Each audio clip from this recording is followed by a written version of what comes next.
ഇതുവരെ കാര്യങ്ങൾക്കൊരു വ്യക്തതയില്ലായിരുന്നു. ഇപ്പോ കാര്യങ്ങളെല്ലാം കറക്റ്റായി.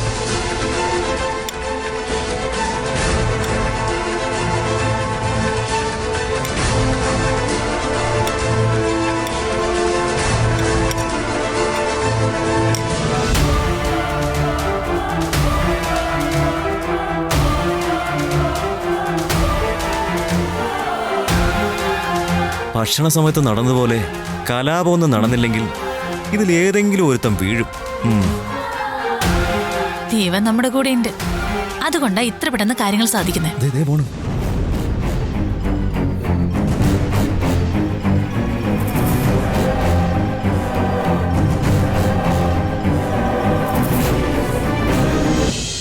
പിന്നെ ആന്റി, സത്യം പറഞ്ഞ ഹരിതയെ ന്യായീകരിച്ച് ആന്റി ഒരുപാട് സംസാരിക്കരുത്. കാരണം ചില കാര്യങ്ങൾ മനസ്സിൽ കയറിയ പിന്നെ തീരെ കൺട്രോൾ കിട്ടുന്ന കൂട്ടത്തിലല്ല അവള്. എനിക്ക് തോന്നുന്നത് സൂര്യൻ നന്ദിനിയും അവളൊരു എയിമായി സെറ്റ് ചെയ്ത് കഴിഞ്ഞു വന്ന. അതിന് എനിക്കവളെ കുറ്റം പറയാൻ പറ്റില്ലല്ലോ മോനെ. അവള് സംസാരിക്കുന്നത് എന്റെ കുടുംബത്തിന്റെ അന്തസ്സിനെ കുറിച്ചാണ്.